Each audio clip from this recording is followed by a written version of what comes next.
sacrificar talento, tiene que sacrificar aquello que otros posiblemente dedicarían su tiempo a otra cosa, pero el cristiano, además de estudiar y trabajar y tener responsabilidades en el hogar y responsabilidades profesionales, indiscutiblemente tiene que llevar el evangelio. O sea, requiere una cuota de sacrificio. Por eso Pablo dirá, yo completo en mi cuerpo lo que faltaba del sacrificio de Cristo.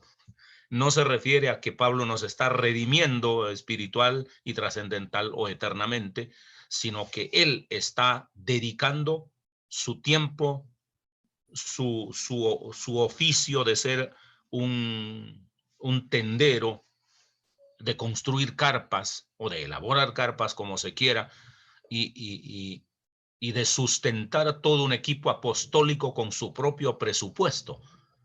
¿Qué creyente hoy, o si los hay son muy pocos y yo no los conozco, que de su propio presupuesto, de su empresa, de su trabajo, digan, yo voy a sostener un equipo ministerial con un presupuesto, con un rubro de mi empresa?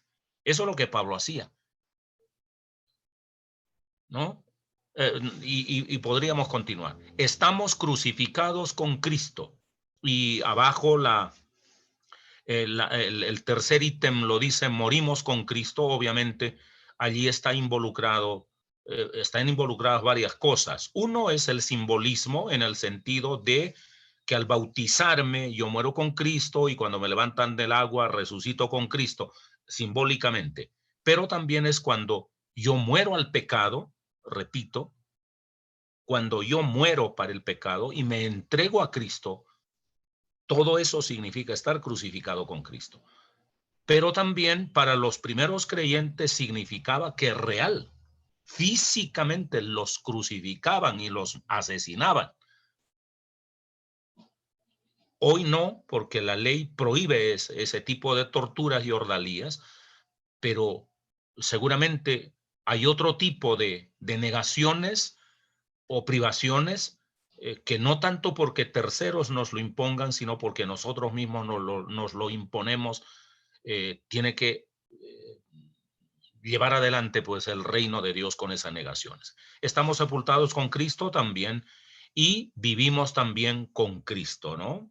No solo la vida resucitada, que es la vida eterna, no solo la vida victoriosa como creyentes, sino también en cuanto soy discípulo otra vez y anuncio el evangelio. No es solo yo tengo una vida cristiana, yo vivo con Cristo y vivo cantando y feliz, no una vida cristiana romántica, no, es un poco más que eso. Esa vida cristiana romántica de decir yo vivo con Cristo, muy bonito, pero también hay, reitero, otras responsabilidades que vienen de allí.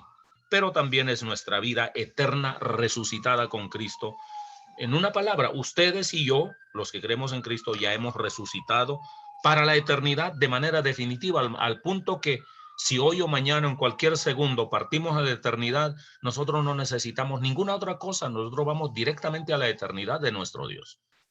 Eso es un hecho, eso es, ya no vivo yo, vive Cristo en mí.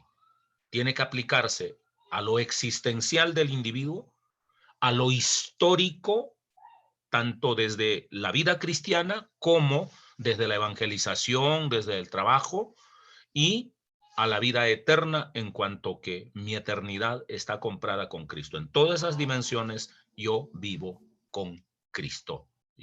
Más bien, ya no vivo yo, mas vive Cristo en mí. Gracias por esta exposición, gracias por esta sinopsis tan hermosa que hicieron de entrada, me gustó, y muchas gracias. ¿Listo? Volvamos un poco a la pantalla general para que participen quienes deban hacerlo. Pastor, Cuéntame, José. para concluir o más bien para terminar, algunas implicaciones de estas cosas que nos has compartido y que el documento eh, también lo refiere, y es que el cristiano debe imitar a Cristo, el cristiano debe pertenecer a Cristo y esto le lleva al cristiano a servir a Cristo. Ok. Es correcto eso. Y hay todo eso. O sea, ya no vivo yo, Cristo vive en mí. Creo que José usó una palabra, la radicalidad de pertenecer a Cristo, ¿no? Ya no vivo yo, Cristo vive en mí. No es una negación estoica de la vida, ¿no? Es una transformación. Es, es en donde la vida realmente sufre un cambio, ¿no? Un viraje total. Obviamente eso es algo sobrenatural, más que simples conceptos, más que simples declaraciones, más que simples frases religiosas. Eso es un cambio de vida total, ¿no? En eso deberíamos ser absolutamente conscientes que allí necesitamos, obviamente, la intervención del Espíritu Santo para que nuestra vida se vaya transformando, ¿no? Como Pablo dice, nos vamos transformando a la imagen de su Hijo de manera constante, ¿no? Desde el día que conocimos a Cristo, permanentemente, ¿eh? Sin pretensiones de perfección, ¿eh? Sin narcisismo religioso, pues que espejito, espejito, ¿quién es el más lindo espiritualmente? ¿No? Nada de eso, sin narcisismo. Depender del Espíritu Santo para que Él nos vaya conformando y no mi disciplina, mi maltrato y mi doble moral y vivir como muy espiritualoide ante los demás con engolamiento religioso, nada de eso. Es una transformación auténtica, ¿no? Auténtica, de adentro hacia afuera. Nada de barnices religiosos. Suena un poco a predicación, pero es la verdad. Ok. ¿Algo más, querida Carmen o querido José, antes que abramos un poco la intervención de otros en derredor de esta reflexión? No, pastor, Mm, eso es todo. Muchas gracias. no, señor, gracias. Ok. Gracias, gracias. Bien. ¿Quién quiere voluntariamente o por por su iniciativa hacer una pregunta o un complemento o una objeción? Es aquí donde cabe alguna objeción. Sí cabe, ¿no? Cabe también un enriquecer, un ampliar, o cabe también un preguntar, ¿no? Para aprender un poco más. ¿Listo? ¿Alguien?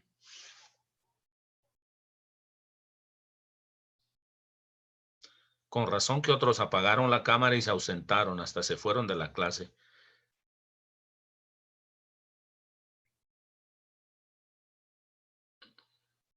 Muy bien. Nadie más quiere hablar, bendito Dios. Yo creería, pastor, buenas noches, compañeros, Hola, Elkin. Perdón, Benjamín, Benjamín. que, que anexando lo que mencionas, ese ya no vivo yo, eh, de pronto en momentos de dificultad, es encarnar, es vivir también lo que vivió Cristo, ¿no?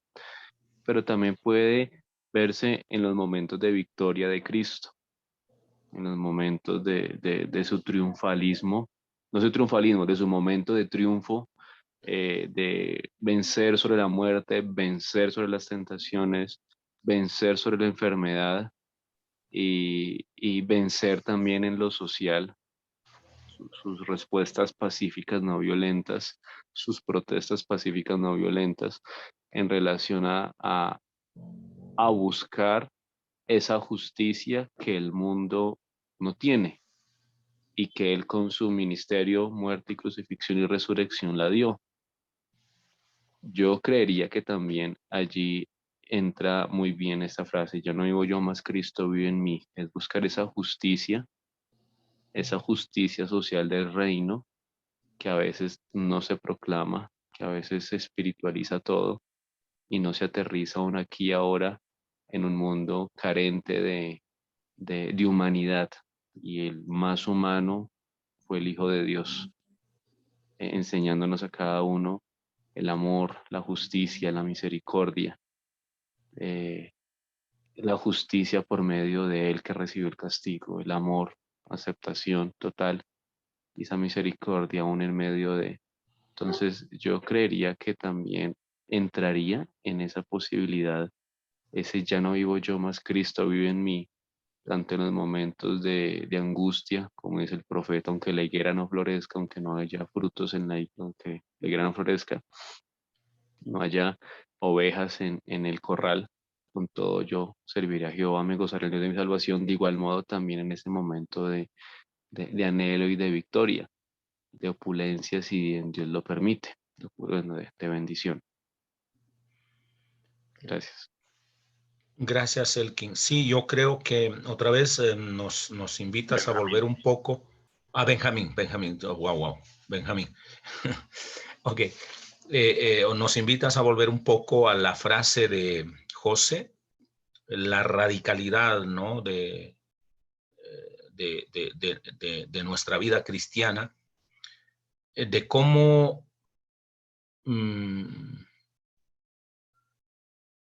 esa radicalidad impregna absolutamente todo el universo de nuestra vida. Y repitiéndome un poco, lo envuelve todo, mi existencia personal, mi inserción en la sociedad, en la historia y mi caminar a la eternidad.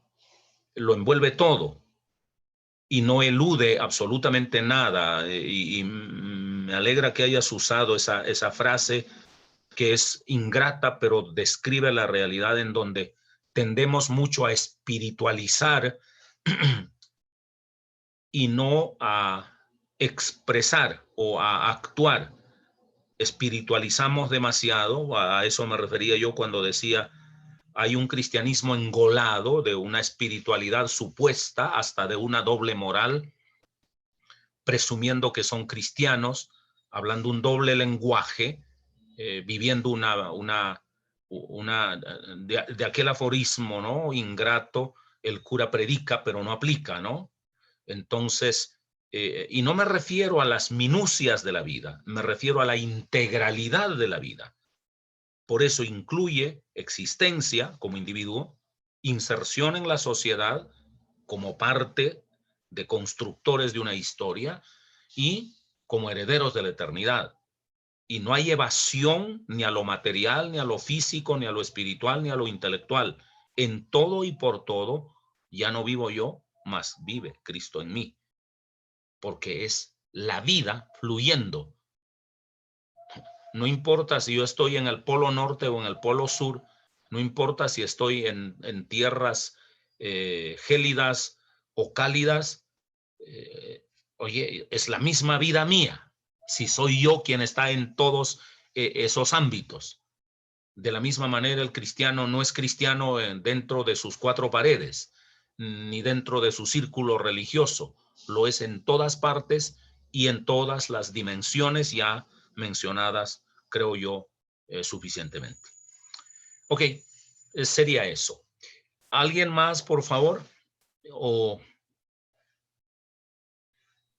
preguntas? ¿O quién era? Marco, pastor. Ok, Marco. A ver, Marco Antonio. Pues adicional a todo lo que han dicho frente a la expresión de Pablo, también creo que es pertinente hablar de la bendición.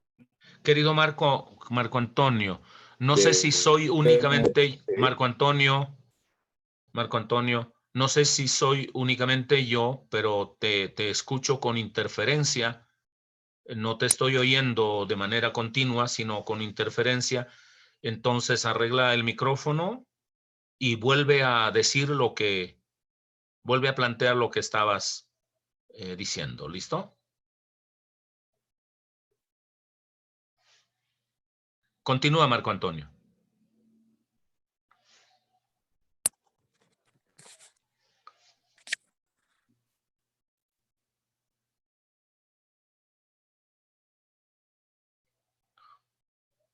Ya está arreglando su... Micrófono. Sí. Ok.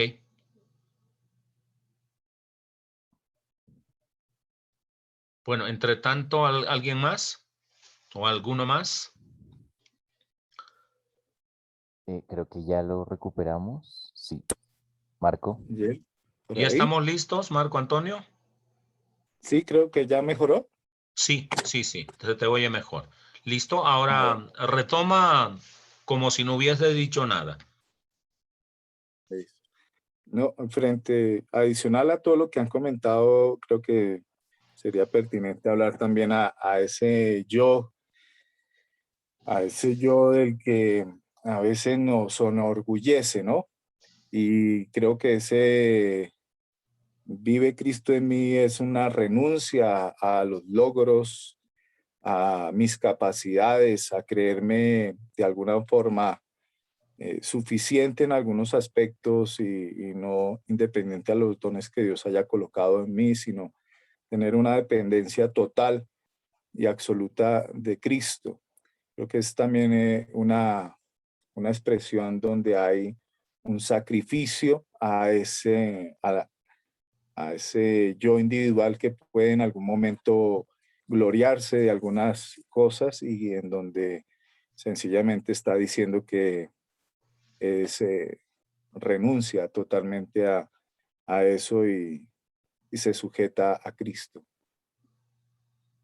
Ok. Sí, en una vida cristiana consecuente, seguramente hay muchas cosas por hacer en esa área. Em, Ojo con esto, hay que reflexionar, es priorizar, ¿no? Es priorizar, porque nadie puede vaciar lo que él es o lo que ella es, ¿no? El apóstol Pablo trajo todo un bagaje del rabinismo judío, porque era doctor en la ley, y trajo toda una herencia cultural griega de todo su aprendizaje. Entonces, vaciarse Pablo como tal habría vuelto al punto cero en una ignorancia total, sin que esas herramientas heredadas del rabinismo judío, por una parte, y heredadas de la cultura griega, por otra parte, sin que fuesen usadas para nada en el cristianismo. Entonces, no es volver al punto cero, es que esos dones y esos talentos que hay en nuestra vida no estén en un pedestal que compitan con Dios y muchísimo menos que desplacen a Dios, sino que estén después de Dios y que sea la luz de Dios el que ilumine y el filtro divino el que diga cuánto de eso es paja, pero que sea su presencia el que lo diga, y cuánto de eso beneficia, como en efecto sucedió con Pablo. Porque eso de volver al punto cero en una negación absoluta del yo es más, ¿qué diría yo? Un hermoso deseo de aquellos que seguramente tienen una profunda sensibilidad espiritual, pero que no es lo sano. Puede llevar a la patología en un momento dado, no en todos los casos, pero en algunos casos, llevar a la patología de decir yo ya no sirvo para nada, luego no hago nada.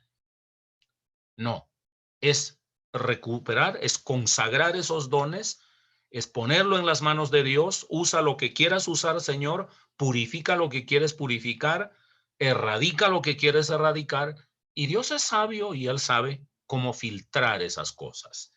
Entonces, es muy oportuno lo que Marco Antonio acaba de decir, pero hay que tomarlo con esta reflexión que acabo de añadir. Al volver al punto cero, y liquidar el yo construido no es posible. No fue posible ni con los patriarcas, ni con los profetas, ni con Jesús. Jesús no dejó de ser judío, de practicar el judaísmo, pese a que no lo aprobaba del todo, ni siquiera de vivir dentro del horizonte de la legalidad mosaica. Él vivió cumpliendo esas exigencias, ¿no? Entonces, vale la pena reflexionar profundamente eso. Reitero, solo que esos dones y esos talentos nunca estén en un pedestal, al igual que Dios, y muchísimo menos, obviamente, desplazar a Dios. ponerlo a la misma altura de Dios. Aquí yo tengo mi inteligencia y aquí está Dios que de tiempo en tiempo me ayuda, pues no podemos servir a dos señores, ¿no? No podemos servir a dos señores. Y muchísimo menos decir, oye, yo como soy tan inteligente ya no necesito de Dios. Como soy tan hábil ya no necesito de Dios. Entonces desplazo a Dios del pedestal y pongo arriba lo que yo soy. Bueno, eso es idolatría y es el peor pecado que existe, obviamente, ¿no? Entonces, por eso digo, nuestros dones no pueden estar ni compitiendo con Dios y muchísimo menos desplazar a Dios. Ojalá que ni siquiera puedes tratar de competir con Dios. Deben estar después de Dios, todo después de Dios. ¿Amarás al Señor tu Dios? Bueno, ya ustedes lo saben.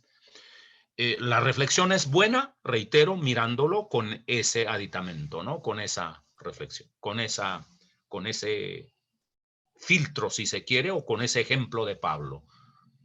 Bien, ¿alguien más? Un último, si hay. Sí, Okay. esa, digamos que yendo un poco un poco en línea con Marco, esa expresión de Pablo es una expresión de profundo amor auténtico, porque cuando dice, ya no vivo yo, mas vive Cristo en mí, denota un tránsito de ese estado de separatidad a un estado de unidad, que digamos en términos Ok. en términos, por ejemplo, de Eric Fromm, él dirá, ¿qué es el amor? El amor es pasar de ese estado de separatidad a un estado de unidad, y eso se puede ver perfectamente en esa frase de Pablo. Se pasa de la individualidad del yo a esa unidad que se podría decir también también es una expresión de profunda espiritualidad, ¿no? Ok. Sí, y hasta tiene una riqueza psicológica en eso, leído con Eric Fromm, obviamente. Oye, tiene una gran riqueza eso. Pero además de eso, yo creo que ayer, perdón, en la clase anterior aludí, si no recuerdo mal, a Martin Buber, el yo, ¿no? Cuando yo exalto al yo de manera desmesurada y a veces leyendo mal a Freud podemos elevar demasiado el yo y si lo llevo a una desmesura, puedo en egolatría negar al otro, ¿no? El otro no existe, el otro no vale, y si existe, es mi contradictor y debo aniquilarlo, ¿no? Ya las propuestas de ideologías políticas extremas como el nazismo de Adolfo Hitler nos lo han mostrado hasta la saciedad, de cuando el yo ocupa un tremendo pedestal, el yo ario, todos los otros yo no sirven para nada, y en esa lectura es que precisamente Martin Buber termina diciendo, oye, el otro sí vale. Es yo, tú, o tú, yo, pero nunca soy solo yo, ni solo tú. Y Cristo tampoco quiere eso. No quiere aniquilarnos, privilegiando su yo crístico, ¿no? Quiere aniquilar el yo de los individuos. No, para nada. Me agrada o a lo menos me conmueve más bien, un versículo en Juan que dice, ya no los llamaré siervos, ni siquiera siervos, ¿no? Ya no los llamaré siervos, sino amigos, porque el siervo ni siquiera sabe lo que hace su Señor, sino que ustedes saben todo lo que yo sé. Jesús no tiene el afán de aniquilar nuestro yo, sino de tener una comunión con nosotros. Entonces, tiene toda esa riqueza, yo les dije al ingresar en esta reflexión, tiene tal densidad que puede aplicar a la existencia, a la historia, a la interacción social en su totalidad y a la dimensión eterna, que es nuestra comunión, pues, con el Padre, con el Hijo y con el Espíritu Santo. Entonces, tiene tal densidad esa frase que se presta para todos los problemas psicológicos, para todos los problemas sociológicos y para todos los problemas teológicos. Indiscutiblemente, eso lo envuelve todo. Paz. Listo, querido Elkin. Em, Continúa. Me gustaría hacer también una salvedad, porque generalmente se confunde el amor al yo con el amor a sí mismo. Y la egolatría y el amor a sí mismo son dos cosas totalmente distintas.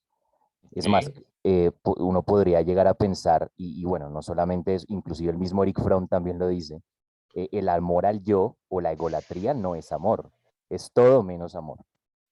Claro, Entonces, es una patología eso, exactamente, una exactamente. patología. Entonces no hay que confundir amor a sí mismo, el cual es absolutamente benéfico, con el amor al yo o la egolatría, que ya es una patología, como tú bien lo has mencionado. Ok, es correcto. A eso, pues, yo no soy Eric Fromm, ¿no? Entonces, yo lo llamo narcisismo, ¿no? O sea, Narcisismo, tal mi cual. ego es tan grande que, mejor dicho, después de mí no hay nadie, pues. Entonces, eso es una patología. Eso es una patología indiscutiblemente. Y el otro extremo es decir, yo no sirvo para nada, solo los otros sirven. Y a veces la religión de manera equivocada nos puede llevar a eso. Yo no sirvo para nada, solo Cristo sirve, que es el otro extremo del narcisismo, que es la esquizofrenia. ¿Cómo es que se llaman eso? No. Creo que sí es la esquizofrenia, el que me hace ver al otro como el otro es el bueno, yo soy únicamente lo malo. No, no hay tal cosa, no son ni la patología por defecto ni la patología por exceso, ¿no?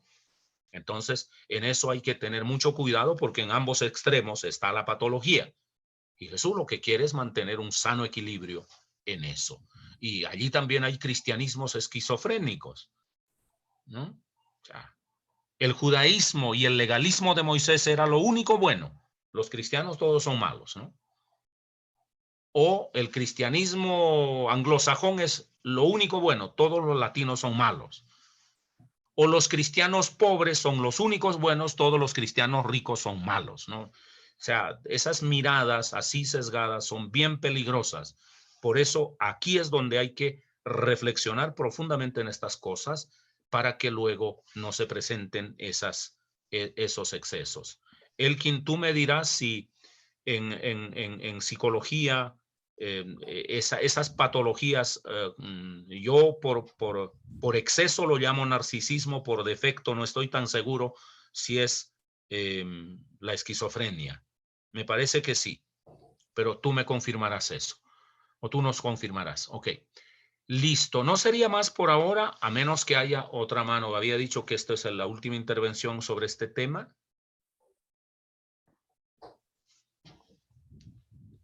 Ok. Bien, dicho eso, ¿tenemos el tiempo para abordar el otro tema o más bien dejamos para seguir reflexionando? Porque me han hecho observaciones algunos que estamos tomando, perdón, que yo estoy tomando mucho tiempo de ustedes y ustedes amablemente se quedan ahí. Quiero acortar un poco esa elongación de tiempo para que ustedes también vayan y atiendan otras cosas. Entonces, por lo que yo veo, no queda mucho tiempo para abordar el otro tema. ¿Hay alguna opinión, alguna sugerencia?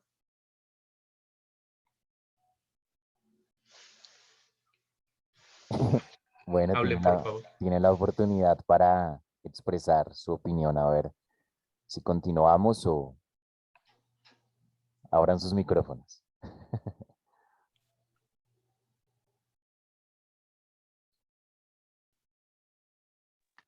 Pastor, Benjamín. dentro del versículo de Gálatas 2:20, y lo que ahora vivo en la carne, lo vivo en la fe del Hijo de Dios. Ese proceso de fe genera el que Cristo vive en mí,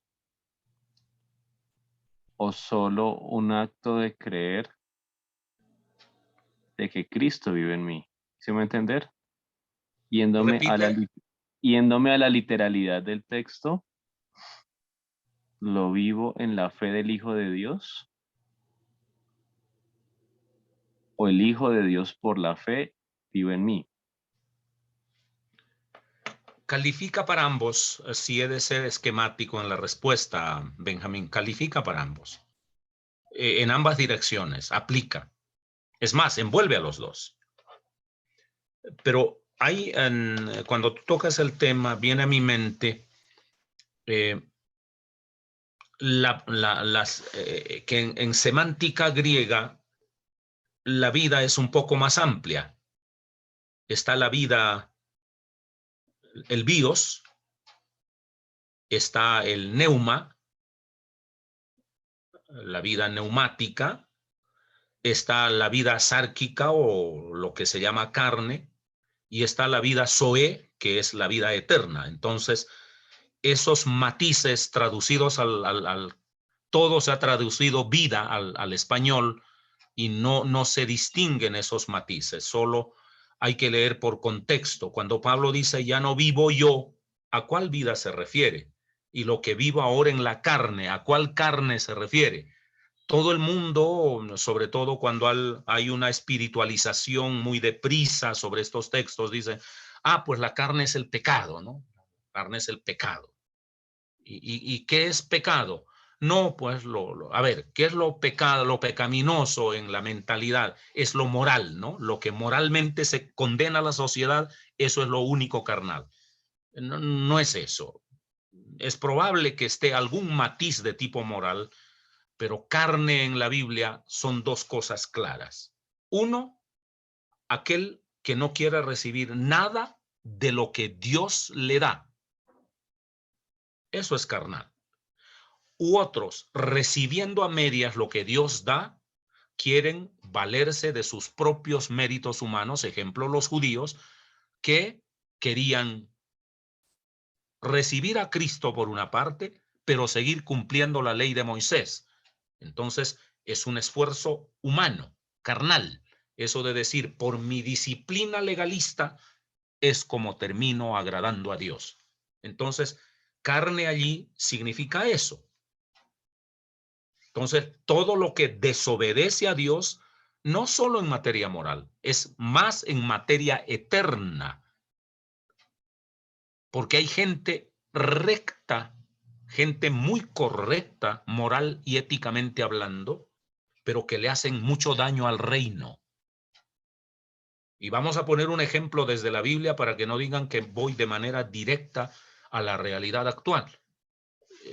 El texto tan referido por mí, porque a mi modo de ver es paradigmático en este campo, y es de Lucas, cuando dice, 2 hombres subieron al templo a orar, uno era fariseo y el otro publicano. El fariseo puesto en pie oraba consigo mismo. Ahí está el narcisismo. Y la palabra está bien escogida por Lucas cuando dice, no oraba a Dios, oraba consigo mismo, ora para su ego, para su satisfacción. Pero le atribuye a Dios, Dios, te doy gracias porque no mato, no robo, no miento, no engaños, no soy adúltero, no soy fornicario, ¿no? Todo lo que de eso se deriva, porque la lista no es definitiva, es solo enunciativa y la lista podría continuar con todos los matices morales que hay en la sociedad. ¿Y Jesús quedó impresionado por eso? No. No. Uno podría decir, eso es un hombre espiritual porque no hace nada mal moral. Pero era el hombre más carnal desde el lenguaje de Pablo, porque se estaba basando en sus esfuerzos humanos para agradar a Dios. Entonces, no lean de manera directa moralizando el texto. Dejen de moralizar el texto. Hay mucha gente que tiene vacíos morales y puede ser más espiritual que muchos que tienen una rectitud moral y destruyen la obra de Dios. Los judíos globalmente cumplían toda la ley de Moisés, pero mataron a Cristo. ¿Son carnales? Desde el lenguaje de Pablo, del que estamos examinando hoy, sí. Desde el moralismo religioso, no, eran los más espirituales, porque en nombre de su religión terminan matando a Cristo. Entonces, no moralice el texto, por favor. no lleve tan deprisa a convertir ese texto de carnal en una receta moral. Cuidado con eso. Cuidado con eso. Si es por eso, a David han debido matarlo, y si es por eso, Jesús ha debido apedrear a la mujer encontrada en acto de adulterio, y Pablo no ha debido volver a escribir y decir al muchacho que cometió incesto con la madrastra, vuélvanlo a recibir en el seno de la iglesia. Todos ellos estaban incursos en problemas morales para los cánones de aquellos días, demasiado censurables. David, la mujer adúltera, y el jovencito en Corinto, que tiene vida sexual con la madrastra en la propia cama del papá. Válgame Dios.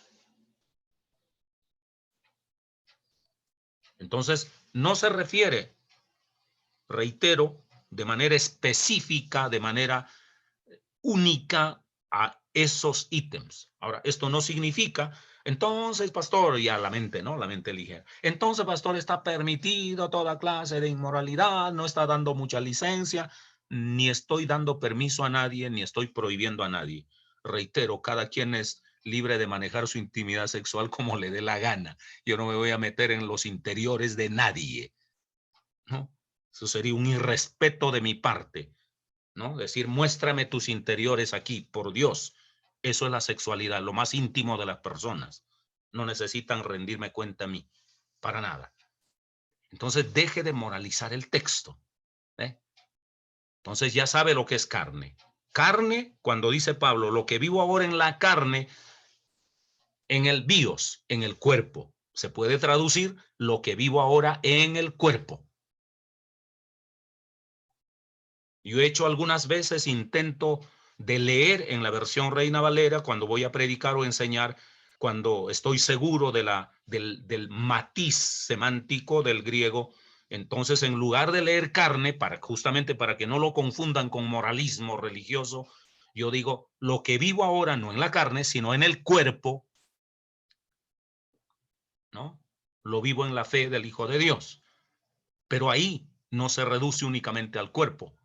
Pablo se refiere a todo. Allí está, ojo con lo que voy a decir, la vida bios, ¿no? O la vida sarx, que es la inclinación hacia el mal, porque Pablo en Romanos 7 seguirá diciendo, pese a que yo tengo religión, no quiero hacer el mal, y el mal que no quiero hacer, eso hago, dice el apóstol Pablo. Entonces, eso de creer que por erradicar algún mal moral de mi vida yo ya soy perfecto, es el peor engaño que puede existir. Esa es la ilusión ingenua de muchos creyentes, porque Pablo dirá, yo no quiero hacer el mal, pero el mal está dentro de mí, y él grita, miserable de mí, ¿quién me librará de este cuerpo de muerte? O de esta carne, se podría también traducir. Entonces, ¿quién me va a librar de este cuerpo de muerte? ¿No? No se refiere ahora a la muerte física, se refiere a la muerte espiritual, y está diciendo el apóstol. Y aquel que cumplía la ley mosaica, pero a cabalidad. ¿Por qué grita así? Porque es una ilusión creer que porque tengo rectitud moral, yo ya no soy carnal. Que ese es el engaño de muchos creyentes románticos, porque tienen una rectitud moral y a ellos no son carnales. Y Pablo dirá, no, Señor, miserable de mí, dice él. ¿Quién me librará de este cuerpo de muerte o de esta vida carnal? Nadie. Solo Jesucristo. Más gracias sean dadas a Jesucristo. Ahí es donde termina diciendo eso. Entonces, bien, ya no vivo yo, Cristo vive en mí. Lo que vivo en la carne, incluido, reitero, lo biológico, incluido lo sarquico o sarquino, en ambas, lo carnal o la inclinación al mal, y lo que vivo en la vida física todavía, pero ahora con una vida espiritual, todo eso ya lo vivo únicamente en Cristo Jesús. Y volviendo a lo que Benjamín apuntaba, es tanto el hecho de que yo me entregue a Cristo para que no sea mi yo imperando en mí, sino Cristo viviendo en mí, pero también desde Cristo en el sentido de que me ha perdonado, me ha sanado, me ha liberado y todo eso. Ok. ¿Algo más? ¿Alguien más? Con esto vamos a concluir, créanme. Si no quieren hablar ahora y no pongan caritas tristes de aquí a mañana.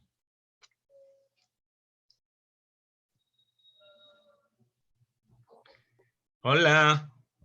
Estos Pastor, señores No, aquí se quedan estamos. dormidos a la... Aquí estamos, José. aquí estamos. Sí, pastor, definitivamente. Pasa es que creo que el cristiano, hablo de todos nosotros, siempre acude al texto de, o más bien cumple el texto de, fuimos destruidos porque nos faltó conocimiento. Y creo que en eso calamos muchos en esto y en otras cosas, ¿no? En espiritualizar, en moralizar, ¿sí? Cosas que a veces ni tienen sentido, ¿no? Pero las ponemos es como más como una justificación para, a veces para imponerle a la gente cosas que ni vivimos, ¿no? Que recordé eso que dijiste de la parábola de Jesús, pero también cuando ustedes ni con un dedo las tocan, ¿no? O sea, recorréis cielo y tierra para hacer un prosélito y una vez hecho, le hacéis 2 veces más hijo del infierno. Entonces, sí. Tenebroso, ¿no? Tenebroso eso, tenebroso. Pero, curiosamente, América Latina, heredera de un cristianismo anglosajón protestante de los Estados Unidos, ha vendido mucho esa idea, ¿no? De que la rectitud moral digamos, la rectitud moral es la esencia del cristianismo, ¿no? Y lo que sacude a la conciencia norteamericana no es asesinar, no es vender armas y que un loco vaya a un colegio, a una universidad, a un centro comercial y mate una cantidad de gente. Eso no sacude mucho, no escandaliza mucho. Matar a un policía negro, por ejemplo, no, eso no sacude a nadie. Pero cometa un error sexual para que vea el escándalo que hacen desde la Casa Blanca hasta el último mendigo, es impresionante. ¿Recuerdan al pobre Tiger Woods, a uno de los exponentes pues, del golf norteamericano, el escándalo que le hicieron de manera impresionante? O a Bill Clinton, porque el cubretodo de doña Mónica Lewinsky estaba manchado con el semen del señor Bill Clinton. El escándalo que hicieron por eso es brutal. Pero hay otros males que han pasado por alto y yo alguna vez aludí acá a Dietrich Bonhoeffer. Eso es un cristianismo pelagiano. Pelagio era el hereje de creer que yo agrado a Dios por comportarme bien. Es un hereje de la historia, ¿no? Entonces, en eso hay que tener bastante cuidado. Y si estamos reflexionando aquí, espero que cada uno de ustedes corrija eso en su vida. Ahora, ¿significa que debe ser una persona sin fronteras morales? No. La moralidad que ayude al buen vivir, a la armonía, a la paz, a la tranquilidad, conmigo y con el prójimo, eso hay que seguirlo observando, pero no como exigencia divina ni eterna, sino como, oye, una condición humana. Así de sencillo. Pero el cristianismo no nace ni termina con la moral, ni se construye con la moral. Porque si el cristianismo nace con la moral y se construye con la moral y termina y se sella con la moral, Jesús perdió su tiempo muriendo en la cruz, así de sencillo. Jesús, perdónenme, Jesús fue un tonto al morir en la cruz porque con la rectitud moral se podía comenzar el cristianismo vivir el cristianismo y sellar la vida perfecta. Eso es una blasfemia contra el sacrificio de Cristo. Claro que lo hacen de manera ingenua, de manera inocentona, así se enseña, así se predica, y muchos sermones de los protestantes pentecostales o carismáticos gravitan allí. Y los libros que se escriben, y los libros de ética y de moral que se enseñan, es eso, ese es el espacio. Ok, creo que ya lo he dicho. Paz, Cuéntame. bueno, es que precisamente tú has explicado muy bien, digamos, ese concepto Gracias, amplio, Elkin. ese concepto amplio que hay, por ejemplo, de vida para el griego, o en este caso de esa distinción entre carne y cuerpo. Y eso precisamente me lleva a pensar de que esas interpretaciones sesgadas se dan precisamente por esa ingenuidad, o sea, el no conocer este tipo o sea, esos conceptos amplios desde el griego y todo lo que has explicado, nos lleva precisamente a interpretaciones sesgadas. Y un sesgo precisamente es eso, son interpretaciones distorsionadas o tergiversadas de la realidad, o en este caso, pues del texto como tal. Y esos sesgos también se alimentan de toda la historia y de todo el desarrollo cultural, como tú bien lo has explicado. Por ejemplo, este sesgo moralista heredado precisamente de ese cristianismo norteamericano, donde tienen cierta fijación con lo sexual, y paradójicamente la revolución sexual tiene su cuna en los Estados Unidos, paradójicamente. Pero pues esos sesgos se van construyendo a partir de esa ingenuidad. Entonces, el no conocer estas cosas que tú nos estás diciendo de que el concepto en griego, no sé, o sea, mi pregunta ¿es necesario entonces a fin de cuentas ir como bueno, no sé si conocer como tal el original griego y hebreo como para poder tener una mejor comprensión y no caer en estas interpretaciones y enseñanzas sesgadas? Yo haría gracias, Elkin, por tu pregunta. Mira, yo estaba explicando las variantes semánticas de la palabra cuerpo o carne en la Biblia, o vida incluso, y les dije ahí la vida somática, la vida bios, la vida psíquica, la vida sárquica y la vida zoe. La vida zoe es la vida eterna, ¿no? La vida que se hereda de Dios, la vida eterna, la vida zoe. Entonces, solo por eso quise volver a eso. Ahora, Elkin, yo haría una recomendación. Más bien, dos recomendaciones. Uno, especialmente los jóvenes, y esto no están eximidos los adultos que voluntariamente quieran hacerlo, deberían estudiar el griego. Deberían estudiar el griego para que conozcan el texto.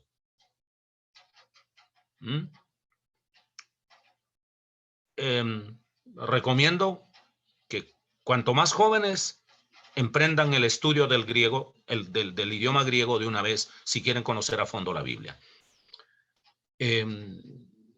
Amén de que es riquísimo, amén de que abre mucho la comprensión del Nuevo Testamento, va a profundizar un poco más en la gramática española, se lo garantizo. Ok.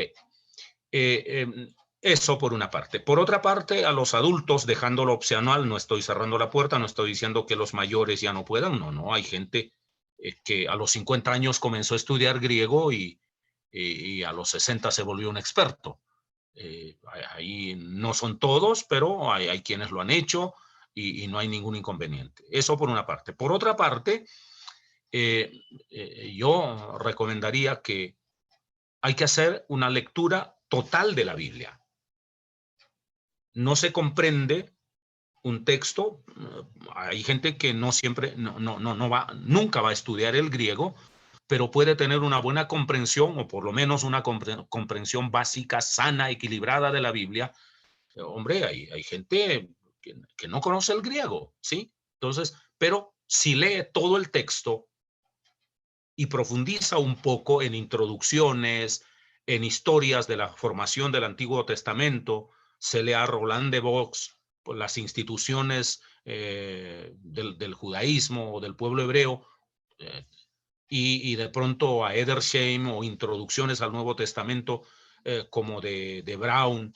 Entonces, cuando lee esos documentos, hombre, lo que va a entender es qué contexto histórico, ¿no? Y qué tipo de lenguaje y qué tipo de valores, de instituciones forjaron lo que heredamos hoy nosotros como un texto. Entonces, si yo entiendo eso, pueda que no lo sepa todo ni me vuelva un especialista, pero por lo menos no estaré con una lectura sesgada de la Biblia, con esa proclividad a moralizar, con una hipersensibilidad psicológica. Todo lo sexual o todo lo inmoral me escandaliza, pero sobremanera. No importa que esté clavando a Cristo, pero lo inmoral me escandaliza. Eso fue el caso de los fariseos, ¿no? Esta mujer ha sido encontrada en pleno acto del adulterio. Nuestra ley nos dice que debemos matarlo. O sea, era más cuidar la moral destruyendo la vida. Lo he dicho aquí hasta el cansancio. Hay que proteger la vida, no la moral. Ninguna moral vale cuando la vida no existe. La moral es una segunda instancia para el bien de la vida. La vida no está al servicio de la moral. Eso lo he dicho hasta la saciedad aquí, pero parece que parece que no me creen de a mucho. No me creen de a mucho. Pero es así de sencillo. Entonces, a estudiar griego, querido Elkin. Ok, gracias, pastor.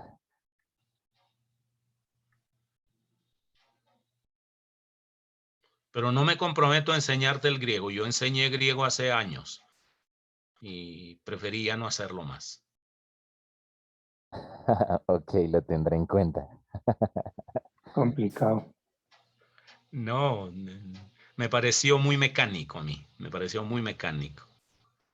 Como los que enseñan español y los que enseñan inglés y eso, ¿no? Hay que ir a la gramática básica y repetir y hacer ejercicios y lidiar con un poco de ejercicios, un poco mecánicos para los que ya pues dominamos unas cosillas. Entonces ya dije, no me hagan con eso. Yo genero pensamiento, no mecanización de cosas. Entonces hay otros que tienen toda la paciencia para enseñar el griego y lo hacen muy bien, claro está, ¿no? Y de ahí en adelante, cuando sepa el griego, hablamos y trabajamos un poco de exégesis bíblica. Bueno, ya es otra cosa. Eso es otro campo, pero tiene que leer el griego a profundidad. Muy bien. De manera que, o sea, si una persona no ha sido formada en griego, imposible que haga exégesis. De pronto no es imposible porque hoy hay herramientas incluso para eso, otra vez por lectura comparada, pero hay que ir a muchas fuentes para tratar de hacer una exégesis adecuada, ¿no? Sí se puede hoy, porque afortunadamente hay muy buenas herramientas sin que se domine el griego, pero hay que estudiar. Eso no son libros que, como leyendo a Mafalda y a Condorito. Entonces, no, esos son libros exigen un poco más, ¿no? Exigen estudio, exigen disciplina. Entonces, esos documentos de exégesis, claro que hay biblistas, hay especialistas en crítica bíblica que han preparado documentos muy, muy hermosos, accesibles, ¿no? Con algunos modelos de exégesis, etcétera. Sí se puede hacer, claro que sí, pero requiere estudio también. Pero si, por ejemplo, en el campo científico, una investigación puede estar sesgada por las expectativas del investigador, una exégesis no podría estar sesgada por las expectativas o por los mismos sesgos, valga la redundancia, del exégeta. Días atrás yo les recomendé yo me referí un poco a un semiólogo italiano, pues Umberto Eco. Umberto Eco, hablando de la hermenéutica, dice, oye, la interpretación tiene sus límites. Yo no puedo llevar al texto, no sería un exégeta si yo llevo al texto mis propias leyes. Yo no sería un exégeta. Sería un hereje, un imprudente, ¿no?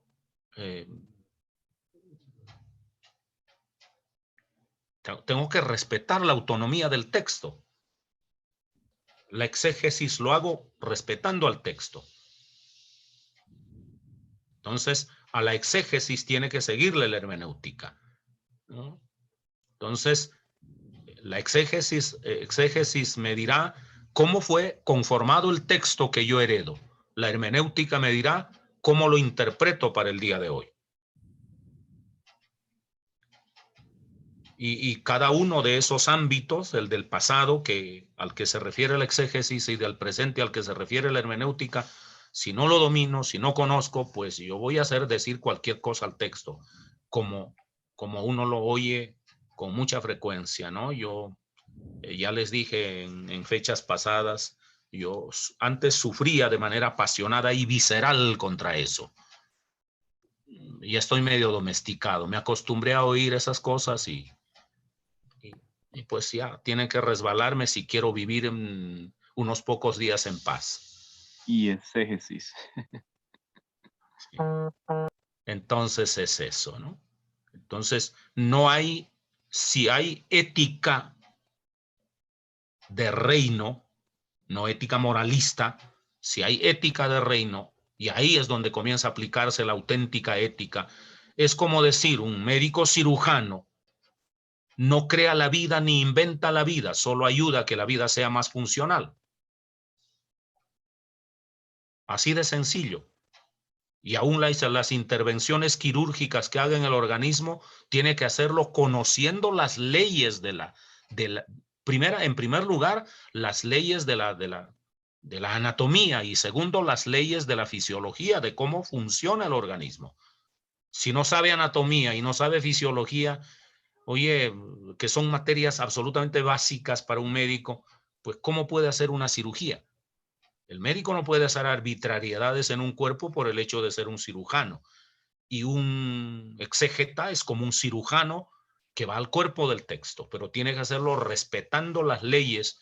Ahí sí vuelvo a mi analogía, respetando las leyes anatómicas del texto y las leyes fisiológicas del texto. La Biblia tiene sus propias leyes, sus leyes internas. Quien las quebrante no es un profesional, no es un ético, ¿no? Es como el médico que estudió mal.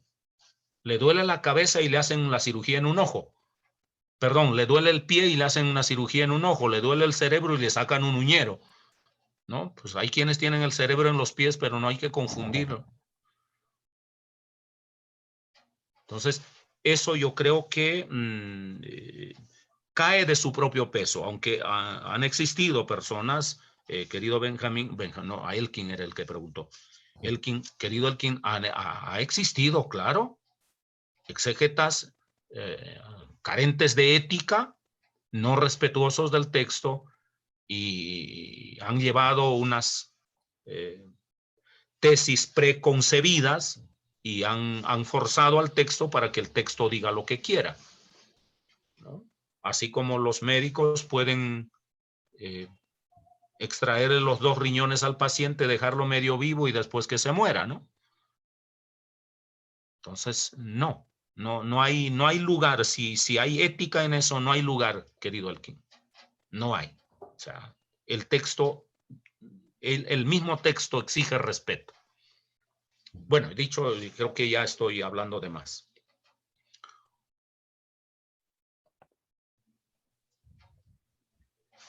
Vale, pastor, gracias. Si no hay más, una última. ¿Quién da más? ¿Quién da menos? ¿Listo, jóvenes? Nos veremos en 8 días. No se confíen de a mucho porque la próxima semana